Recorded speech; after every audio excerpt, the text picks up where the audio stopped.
Alors, pour pouvoir répondre à la question de savoir par quels moyens ceux qui ont vécu avant le Seigneur Jésus-Christ dans la chair ont-ils été sauvés? Avant que Jésus ne vienne dans la chair, ceux qui ont vécu avant lui, par quels moyens ont-ils été sauvés? Par l'œuvre de la croix ou bien par une autre œuvre? Alors, pour bien comprendre, il faut se positionner depuis le commencement. On repart au commencement, on voit que dès que l'homme a péché, Dieu a appelé l'homme et la femme en jugement, il a donné des sentences, et Dieu était en train de juger le serpent. Dieu a jugé le serpent en prophétisant, en disant que je mettrai inimitié entre ta postérité et la postérité de la femme. Celle-ci t'écrasera la tête, tu lui écraseras le talon, tu lui blesseras le talon, tu lui meurtriras le talon. Donc la postérité de la femme qui a subi les meurtrissures justement du serpent, c'est Christ.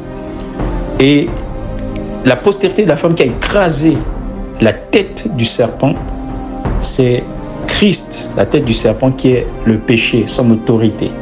Christ l'a écrasé, l'a dépouillé à la croix. Donc, dès que l'homme a péché directement en Éden, dès le commencement des jours du commencement, Dieu a commencé à prophétiser. Le premier prophète, c'est Dieu lui-même. La première prophétie authentiquement, manifestée en ce qui concerne le Mashiach, c'est Dieu lui-même, le Père, qui a donné cette prophétie. Donc, depuis Genèse jusqu'à Apocalypse, il n'y a pas de moyen de salut. Dieu a annoncé, dès que l'homme a péché, Dieu a annoncé directement la solution. Et cette solution-là, des gens comme Enoch ou des gens comme Abel, ils avaient l'espérance. Abel avait l'espérance dans le Messie. C'est pourquoi il a commencé à offrir les premiers-nés. Beaucoup à dire là-dessus, mais c'est lié à l'espérance qu'il avait en ce qui concerne la venue de Christ. Après Abel, il y a eu des personnes comme Enoch.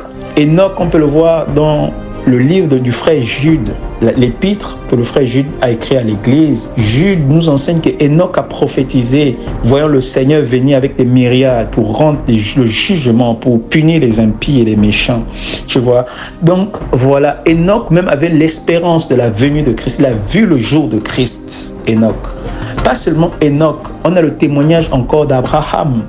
Le Seigneur lui-même, au jour de sa chair, a dit qu'Abraham a vu mon jour, il s'en est réjoui. Tu vois, pas seulement Abraham, Moïse aussi, il a rejeté, il n'a pas aimé l'Égypte, les richesses de l'Égypte à cause de l'opprobre de Christ. Il a aimé la gloire de Christ qui était, suivie de son opprobre. Et les prophètes qui ont vécu aussi avant Christ, ils avaient aussi l'espérance du Messie. C'est pourquoi ils ont parlé de lui. Ils ont parlé du Messie, ils ont annoncé sa venue, ils ont vu sa gloire, ils ont vu son jour. Le Seigneur leur a montré. On peut voir Daniel par ses prophéties, comment il voit le Fils de l'homme venir être couronné, être glorifié. Donc ils avaient l'espérance du Messie. Moïse a dit, Dieu suscitera du milieu du peuple d'Israël un prophète comme moi. C'est lui que vous écouterez. Celui qui ne l'écoutera pas sera retranché du milieu du peuple, comme l'a dit Pierre en citant Moïse.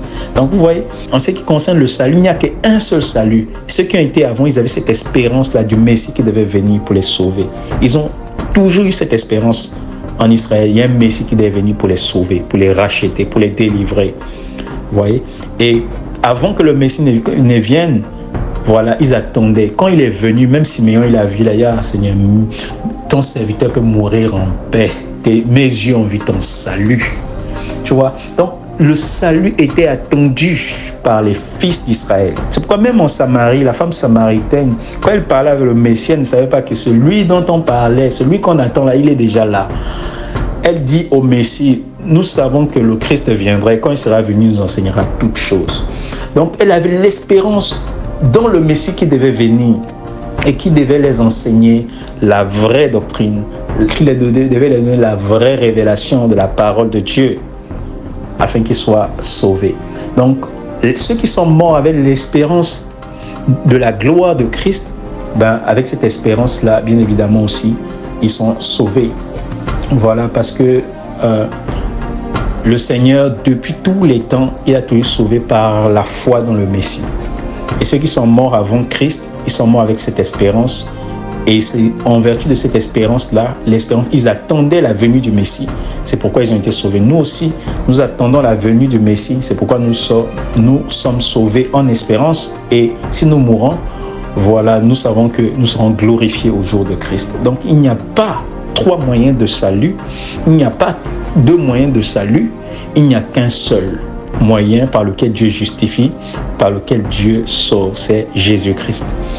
Bien sûr, la loi est un moyen par lequel Dieu justifie, mais personne ne peut obtenir la justice qui vient de la loi parce que c'est impossible à l'homme d'obéir à la loi de Dieu de par lui-même. C'est impossible car la chair est inimitié.